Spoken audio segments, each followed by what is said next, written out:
Hello everyone, కాకినాడలో ఉన్న Corning forest ఎంతమంది చూశారు? నేనైతే నా మ్యారేజ్ అయిన కొత్తలో చూశాను. అప్పటికి అంత డెవలప్మెంట్ లేదు. సో డెవలప్ అయిన తర్వాత ఇదే ఫస్ట్ టైం వెళ్ళడము. సంక్రాంతి హాలిడేస్కి మా వదిన వాళ్ళ ఫ్యామిలీ మేము అయితే వెళ్ళాము.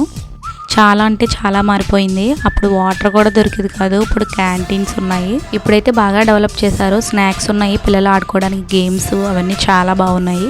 ఫుల్ ఎంటర్టైన్మెంట్ ప్రోగ్రామ్స్ అన్నీ పెట్టారు. అండ్ నెక్స్ట్ సంక్రాంతిలో ఇక్కడైతే అస్సలు ఖాళీ లేదు, ఫుల్ రష్ ఉండే. మేము కనుమ నెక్స్ట్ డే వెళ్ళాము. అంత జనం లేరు, రష్ అయితే తగ్గింది. నేను ఒక 7 years బ్యాక్ వచ్చాను ఇక్కడికి. అప్పుడైతే కారంగి అంటే ఎక్కువ వాకింగ్, అలా వాకింగ్ చేస్తూ నేచర్ని ఎంజాయ్ చేస్తూ ఉండాలి. అండ్ నడవడానికి ఓపిక కూడా ఉండాలి కదా. పిల్లలతో వచ్చిన ఎటువంటి ఇబ్బంది లేకుండా స్నాక్స్, వాటర్ ఫెసిలిటీస్ బాగా పెట్టారు.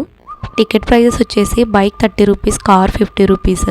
లోపల ఎంట్రన్స్ టికెట్ పిల్లలకి స్టార్టింగ్ 5 years to 12 years వరకు 30 రూపీస్ టికెట్. అండ్ పెద్దవాళ్ళకి వచ్చి 60 రూపీస్. నాకు ఇక్కడ బాగా పిల్లల యాక్టివిటీస్ బాగా నచ్చాయి. ప్లాస్టిక్ నాట్ అలౌడ్ అన్నారు, బట్ లోపలికి వెళ్ళే కొలది ఇంకా క్యాంటీన్స్ ఉన్నాయి. బట్ ఫుల్ సెక్యూరిటీ అనమాట. పోలీస్ సెక్యూరిటీ చాలా ఎక్కువ ఉంది, ప్రొటెక్షన్ బాగుంది. నెక్స్ట్ ఇది వచ్చి బోటింగ్ ప్లేస్. ఆ చిన్నోడైతే ఫుల్ ఎగ్జైట్మెంట్తో ఉన్నాడు, ఎప్పుడు బోట్ ఎక్కిస్తారా అని చెప్పేసి.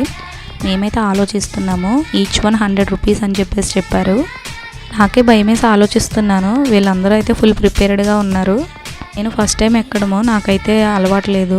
సో కారంగి కబుర్లు అయితే ఇంకా అయిపోలేదు. మేము బోట్ ఎక్కామా లేదా అనేది నెక్స్ట్ వీడియోలో పెడతాను. సో వీడియోలో ఎంత అయిపోతుందని చెప్పేసి వీడియో నచ్చితే లైక్ చేసి, ఇందుకే మీరు కారంగి వెళ్ళారా లేదా కామెంట్ చేయండి. ఆగు